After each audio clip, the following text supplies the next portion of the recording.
കഴിഞ്ഞ ദിവസം കോഴിക്കോട് ഇൻഡോർ സ്റ്റേഡിയത്തിൽ നടന്ന മിസ്റ്റർ കേരള സൗന്ദര്യ മത്സരത്തിൽ പാലക്കാട് ജില്ലയ്ക്ക് അഭിമാന കിരീടം നേടിക്കൊടുത്ത കടമ്പഴിപ്പുറത്തുകാരനായ അഭി ജോയ് ആണ് ഇന്നത്തെ നമ്മുടെ അതിഥി. വിവിധ രാജ്യങ്ങളിൽ നിന്നും 40ഓളം മലയാളി മത്സരാർത്ഥികൾ പങ്കെടുത്ത ബ്യൂട്ടി കോntestൽ അഭിമാന നേട്ടമാണ് അഭി ജോയ് സ്വന്തമാക്കിയത്. കഴിഞ്ഞ ഏതാനും ദിവസങ്ങൾക്ക് മുമ്പ് കോഴിക്കോട് ഇൻഡോർ സ്റ്റേഡിയത്തിൽ വെച്ചൊരു പ്രധാന മത്സരം നടക്കുകയുണ്ടായി. ഒരു സൗന്ദര്യ കേന്ദ്രീകൃത മത്സരം. അതിൽ പ്രധാനമായിട്ടും പാലക്കാടിന് കിരീടം നേടിക്കൊടുത്ത വ്യക്തിയാണ് അഭി. മാത്രമല്ല, അഭി എൻ്റെ വളരെ പഴയ സുഹൃത്താണ്. സൗദി അറേബ്യയിൽ ഞങ്ങൾ ഒന്നിച്ചുണ്ടായിരുന്നു. പാലക്കാടിന് കിരീടം നേടിക്കൊടുത്തതിലുപരി അദ്ദേഹത്തിന് ഒരുപാട് സർഗപരമായ കഴിവുകളുണ്ട്. നടനായും ഗായകനായും പ്രധാനപ്പെട്ട പല സിനിമകളിലും അല്ലെ, ഏതെല്ലാണ് സിനിമകളിൽ ഏതൊക്കെയായിരുന്നു? ഞാൻ സിനിമകള് റിലീസായ സിനിമകള് EMI, പട്ടം, ഇന്ദറേ, ഈ മൂവീസ് ആണ് റിലീസായത്. ഇനി റിലീസ് ആകാനുള്ളത് ലേറ്റ് മാരേജ്, കൊച്ചിയിലെ താരങ്ങൾ, അത് മലയാളം. പിന്നെ തമിഴ് ചെയ്തിട്ടുണ്ട്. ഇപ്പൊ റിലീസ് ആകാനുള്ളത് ഫാദർ എന്ന് പറഞ്ഞൊരു തമിഴ് മൂവി. അതുപോലെ തന്നെ മാജിക് മഷ്റൂം എന്ന് പറഞ്ഞൊരു മൂവി ഇപ്പൊ ചെയ്തുകൊണ്ടിരിക്കുകയാണ്. അതിന്റെ ഷെഡ്യൂൾ ബ്രേക്കിലാണ് ഈ ഒരു ഇവന്റിൽ എനിക്ക് പാർട്ടിസിപ്പേറ്റ് ചെയ്യാൻ പറ്റിയത്. അതിലാണ് കോഴിക്കോട് ഇൻഡോർ സ്റ്റേഡിയത്തിൽ വെച്ചിട്ട് mister and mister Kerala 2025, miss and Mrs Kerala 2025, 4 categories ആയിരുന്നു. അതിൽ മാരേജ് മിസ്റ്റർ കേരള വിൻ ചെയ്ത് അതിലാണ്. മാത്രമല്ല, അതിൽ 40-ലേറെ രാജ്യങ്ങളിൽ പങ്കെടുത്തിരുന്നു. പല രാജ്യങ്ങളിലും വർക്ക് ചെയ്യുന്നവർ UK അല്ലെങ്കിൽ ബഹ്റൈൻ, മിഡിൽ ഈസ്റ്റ് നോക്കുന്നത്. മാനദണ്ഡം എന്തായിരുന്നു? ബേസിക്കലി ഞാൻ വർക്ക് ചെയ്യുന്നത് സൗദി അറേബ്യയിലാണ്. അവിടെ നിന്ന് ഓപ്പർച്യൂണിറ്റീസിന് വേണ്ടി ഞാൻ എപ്പോഴും ഹോണ്ട് ചെയ്യാറുണ്ട്. ഞാൻ എപ്പോഴും ഇങ്ങനെ ഓപ്പർച്യൂണിറ്റീസ് കിട്ടാൻ വേണ്ടി നടക്കാറുള്ള ഒരു വ്യക്തിയാണ്. ഒരു സിനിമയ്ക്ക് വേണ്ടിയിട്ട് പാടിയിട്ടുണ്ട്, അതുവരെ വന്നിട്ടില്ല. സ്റ്റേജ് പ്രോഗ്രാംസ് ഒരുപാട് ചെയ്തിട്ടുണ്ട്. പ്രത്യേകിച്ചും റിയാദിലാണ്. ഞാൻ വർഷങ്ങൾക്ക് മുമ്പ് അബിയെ കാണുന്ന കാലത്ത് അന്ന് അവസരങ്ങൾ ചോദിച്ചു നടക്കുന്ന ആളായിരുന്നു. പക്ഷെ ഇന്നിപ്പോ അബി ഒരുപാട് വളർന്നിട്ടുണ്ട്, സർഗപരമായി ഒരുപാട് വളർന്നിട്ടുണ്ട്. കാരണം അന്ന് റിയാദിനെ സംബന്ധിച്ചിടത്തോളം അവിടുത്തെ വാരാന്ത്യങ്ങളായിരുന്നു പലപ്പോഴും അവിടുത്തെ പ്രവാസത്തിന്റെ ഊഷരതയെ ഒന്ന് ആസ്വാദ്യകരമാക്കിയിരുന്നത്, മനോഹരമാക്കിയിരുന്നത് അവിടുത്തെ വാരാന്ത്യങ്ങളായിരുന്നു. ആ വാരാന്ത്യങ്ങളിൽ വിവിധ പ്രവാസി മലയാളി സംഘടനകൾക്ക് നടത്തുന്ന പരിപാടികൾ പലപ്പോഴും അബി അവസരം ചോദിക്കാറുണ്ടായിരുന്നെങ്കിലും ഇന്ന് അവസരങ്ങൾ അബിയെ തേടി വരുന്ന ഒരു സാഹചര്യം കൂടിയുണ്ട്, അല്ലേ? തീർച്ചയായിട്ടും മാറ്റങ്ങൾ, പുരോഗതി ഉണ്ടായില്ലേ? വളരെ മാറ്റങ്ങളാണ്. നമ്മളെപ്പോഴും നമ്മൾ അന്വേഷിച്ച് ചെല്ലുമ്പോൾ തന്നെയാണ് നമുക്ക് മുട്ടുവേദനപ്പെടുന്നതാണല്ലോ പറയാ. അപ്പൊ അതുപോലെ തന്നെ ആണ് എനിക്കിത് ഇഷ്ടമായതുകൊണ്ട്, ഇതൊരു പാഷൻ ആയതുകൊണ്ട് ഞാൻ അതിനുവേണ്ടി ശ്രമിച്ചിട്ടുണ്ട്. ഏതൊരാൾ വിളിച്ചാലും ഞാൻ ആ പ്രോഗ്രാം പോയി കോമ്പയർ ചെയ്ത് കൊടുക്കാറുണ്ട്. ആങ്കറിങ്ങിന് ഹെൽപ്പ് ചെയ്ത ഒരു ഘടകമാണ് എൻ്റെ സിംഗിങ് എന്നുള്ളത്. സ്റ്റേജ് പ്രോഗ്രാം ഇവിടെ ചെയ്യാൻ തുടങ്ങിയപ്പോഴാണ് എനിക്ക് സിനിമയിലേക്കും കൂടി അവസരങ്ങൾ കിട്ടിയത്. സിനിമയിലേക്കും അല്ലെങ്കിൽ കലാപരമായ മേഖലയിലേക്കും അവസരങ്ങൾ കൂടുതൽ ഉപയോഗപ്പെടുത്താൻ വേണ്ടിയാണോ നാട്ടിൽ കൂടിയിരിക്കുന്നത്? അങ്ങനെയും പറയാം. എനിക്കൊരു ബെറ്റർ ഓപ്പർച്യൂണിറ്റി കിട്ടി. എന്റെ ബാങ്ക് എനിക്ക് റിമോട്ട് ആക്സസ് തന്നു. അപ്പൊ എനിക്ക് ഇവിടെ നിന്ന് വർക്ക് ചെയ്യാനുള്ള ഒരു ഓപ്പർച്യൂണിറ്റി കിട്ടിയപ്പം വീട്ടിലിരുന്നുകൊണ്ട് അതെ നമ്മൾ ജോലി ചെയ്യാണ്. അതോടൊപ്പം ഇവിടുത്തെ അവസരങ്ങൾക്ക് അത് ഉപയോഗപ്പെടുത്താനും പറ്റുന്നതാവും അല്ലേ? വീക്കെൻഡ് ഉണ്ട്, അതാണ് മിഡിൽ ഈസ്റ്റ് ആയതുകൊണ്ട് ഫ്രൈഡേ സാറ്റർഡേ വീക്കെൻഡ് ആയതുകൊണ്ട് കുറച്ച് പ്രോഗ്രാംസ് അധികം ചെയ്യാം. പിന്നെ വെക്കേഷൻസ് ഞാൻ അങ്ങനെ വെറുതെ ഒരു ലെഷർ വെക്കേഷൻസ് എടുക്കാറില്ല. എപ്പോഴും എനിക്ക് എപ്പോഴാണോ അവസരം വരുന്ന ആ ഒരു അവസരത്തിൽ മാത്രമേ ഞാൻ എൻ്റെ വെക്കേഷൻസ് യൂട്ടിലൈസ് ചെയ്യുള്ളൂ. അതുകൊണ്ട് രണ്ടും നല്ല രീതിയിൽ ബാലൻസ് ചെയ്ത് പോകുന്നുണ്ട്. ഇങ്ങനെ പല ഇനങ്ങളിൽ പങ്കെടുക്കാറുണ്ട്, അതിനൊക്കെ താല്പര്യം കാണിക്കാറുണ്ട്. പക്ഷെ കൂടുതൽ താല്പര്യം ആക്ടിംഗ് ആണ് താല്പര്യം. ആക്ടർ ആകണം. ഒരു 3.5 വയസ്സ് മുതലുള്ള എൻ്റെ dream to become an actor. അതാണ് എൻ്റെ ആഗ്രഹം.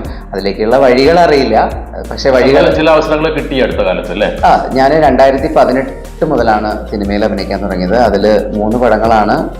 സൗദി അറേബ്യയിൽ നിന്നിട്ട് ചെയ്തതുകൊണ്ട് ചെറിയ ചെറിയ റോളുകൾ മാത്രമേ എനിക്ക് ചെയ്യാൻ പറ്റിയിട്ടുള്ളൂ. ഇപ്പൊ തമിഴിലാണ് എനിക്കൊരു ക്യാരക്ടർ റോള് കിട്ടിയത്.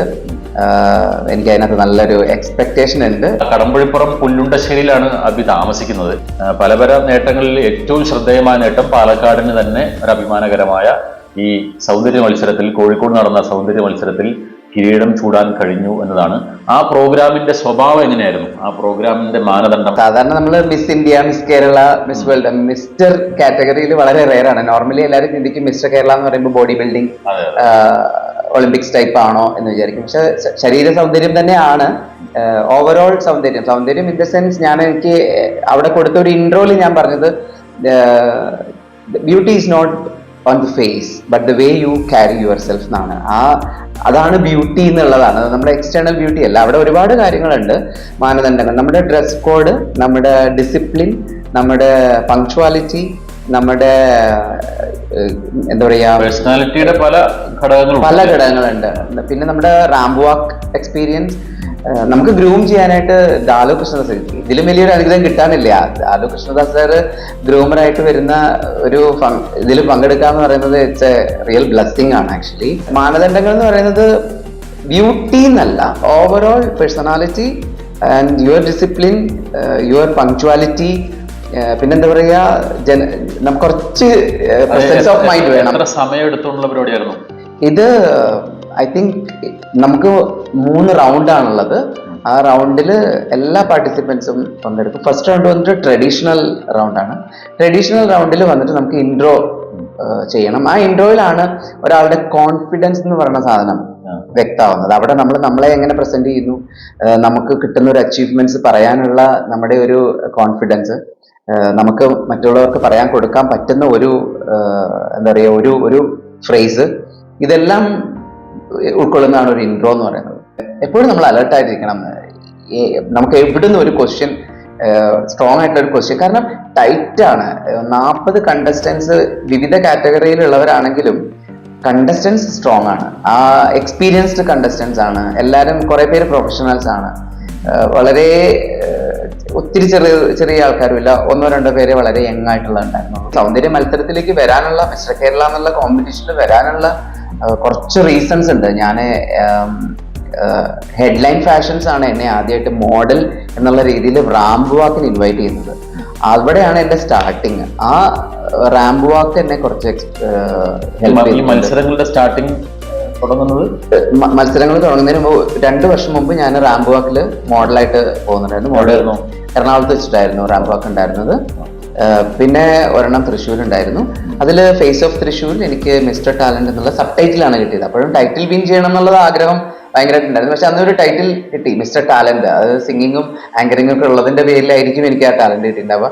പിന്നെ വീണ്ടും ഞാനത് നിർത്തിയില്ല. വീണ്ടും എനിക്ക് മിസ്റ്റർ ഗ്ലാം 2024 എന്നുള്ള ഒരു കോമ്പറ്റീഷന് ഞാൻ പങ്കെടുത്തു. എൻ്റെ ഡാഡി ഗായകനാണ്. വീട്ടില് സിസ്റ്റർ പാടും, പക്ഷെ ഞാൻ അധികം പാട്ട് പാടില്ല. പക്ഷെ എനിക്ക് എപ്പോഴും ഈ ഒരു ആക്ടിങ് ഫീൽഡിലേക്ക് എത്തണം എന്നുള്ള ഒരു ആഗ്രഹം ഉള്ളതുകൊണ്ട് there is no other tool than singing അല്ലേ. ഞാൻ ബൈ ഫോഴ്സ് സിംഗ് ചെയ്ത് എനിക്കൊരു സ്റ്റേജ് കിട്ടണമെന്നുണ്ടെങ്കിൽ ഏറ്റവും ഷോർട്ട് പീരീഡിൽ നമുക്കൊരു സ്റ്റേജ് കിട്ടുന്നത് എപ്പോഴും പാട്ടുകാരനായിരിക്കും. അപ്പോൾ വലിയൊരു കോമ്പീറ്റ് ചെയ്യാൻ പറ്റിയ ഒരു പാട്ടുകാരനല്ല, പക്ഷെ എനിക്ക് എൻ്റെതായ ഒരു സ്റ്റൈൽ ഉണ്ടെന്നുള്ളത് എനിക്ക് തോന്നിയിട്ടുണ്ട്. ആ ഒരു സ്റ്റൈലിൽ ഞാൻ പാട്ട് പാടാൻ ശ്രമിക്കും. ആ പാട്ടിനുള്ള അവസരങ്ങൾ നേടുന്നത് എനിക്ക് ആങ്കറിങ് എത്തണം, ആക്ടർ ആവണം എന്നുള്ള ഒരു ഒറ്റ ലക്ഷ്യം വെച്ചിട്ട് പ്ലാറ്റ്ഫോം പലതും ഉപയോഗപ്പെടുത്തി. ജസ്റ്റ് ഞാൻ അപ്ലൈ ചെയ്തപ്പോൾ തന്നെ ഞാൻ എൻ്റെ വീട്ടിൽ പറയും, I want to have this crown, I want to have this crown. ഞാൻ എപ്പോഴും വീട്ടിലൊക്കെ പറയും. അപ്പൊ ഇവര് കളിയാക്കും, how you get this confidence, എങ്ങനെയാണ് ഈ കോൺഫിഡൻസ് കിട്ടുന്നത് ഇങ്ങനെ പറയാനെന്ന്. So I want to have this. ആ ഒരു തേഴ്സ്റ്റ് എനിക്ക് ഉണ്ടായിരുന്നു. അപ്പൊ ആര് കൂടെ മത്സരിച്ചാലും, ഇപ്പം യങ്സ്റ്റേഴ്സ് ആണെങ്കിലും കൊള്ളാം, ഇപ്പൊ ഈവൻ മോർ ദാൻ എൻ്റെ ഏജിനെക്കാട്ടുള്ളവരാണെങ്കിലും കൊള്ളാം. സോ എനിക്ക് എക്സ്പ്രസ് ചെയ്യാൻ പറ്റുന്ന ടൈം, എനിക്ക് എന്നെ കാണിച്ചു കൊടുക്കാൻ പറ്റുന്ന സമയത്ത് മാക്സിമം എഫേർട്ട് എടുക്കും എന്നുള്ള രീതിയിൽ ഞാൻ 100% ഡെലിവറി ചെയ്തു. So I want the crown. വിജയകരമായി. ആ കിരീടം ചൂടിക്കുന്നത് നമ്മുടെ ബോച്ചയല്ലേ? അതെ, ബോച്ചെ. വൺ ഓഫ് ദി, ഞാൻ ആഗ്രഹിച്ചതാണ് അദ്ദേഹത്തെ ഒന്ന് കാണണം എന്നുള്ളത്. ഞാൻ തന്നെ അറിയില്ലായിരുന്നു ബോച്ചയാണ്, ബോബി ചെമ്മണ്ണൂർ സാറാണ് നമുക്കത് ക്രൗൺ ചെയ്യുന്നതെന്ന് എനിക്ക് അറിയില്ല. ക്രൗണിങ് സമയത്ത് മിസ്റ്റർ കേരള ടൈറ്റിൽസ് അനൗൺസ് ചെയ്യുമ്പോൾ ബോബി സാറിനെ, ബോച്ചനെ ഇൻവൈറ്റ് ചെയ്തപ്പോൾ ഞാൻ ഞെട്ടിപ്പോയി. ആക്ച്വലി എനിക്ക് ക്രൗൺ കിട്ടുന്ന സമയത്ത് ഞാൻ കുറച്ച് ബ്ലാങ്ക് ആയിപ്പോയി. ഭയങ്കര എക്സൈറ്റ്മെന്റ് ആയിരുന്നു. So that was one of the dream come true എന്ന് പറയാം. ക്രൗൺ ചെയ്യുന്ന സമയത്ത് സപ്പോർട്ട് ചെയ്യാണ്ടായിരുന്നത് എന്നെ ജഡ്ജ് ചെയ്ത പാനലിലുള്ള ഒരാളാണ്, റോൺസൺ വിൻസെന്റ്, ആക്ടറാണ്. പിന്നെ ഇടവേള ബാബു സാറ്, പുള്ളിയാണ് ഓവറോൾ ഡയറക്ഷൻ. ഒത്തിരി സന്തോഷം തോന്നുന്നു. ഡെഡിക്കേഷൻ ഒന്നുകൊണ്ട് തന്നെയാണ് പാലക്കാടിന്റെ അഭിമാനമായിട്ട് ഈ കിരീടം സ്വന്തമാക്കാൻ സാധിച്ചത്. വൈഫ് എന്ന നിലയിൽ എല്ലാത്തിനും സപ്പോർട്ട് ഒത്തിരി ചെയ്തിരുന്നു. കുടുംബത്തോടൊപ്പം തന്നെ കാര്യങ്ങളെല്ലാം ചെയ്യും. അതുപോലെ തന്നെ ജോലിയാണെങ്കിലും തൻ്റെ പാഷനാണെങ്കിലും എല്ലാം ഒരുമിച്ച് കൊണ്ടു നടത്താൻ ഒത്തിരി ശ്രമിച്ചിരുന്നു. ഇനിയും ഉയരങ്ങളിലേക്ക് എത്തട്ടെ എന്നാണ് എൻ്റെ ആഗ്രഹം. हम सफर एक जरा इंतजार, सुन सदाएं दे रही है मंजिल प्यार की.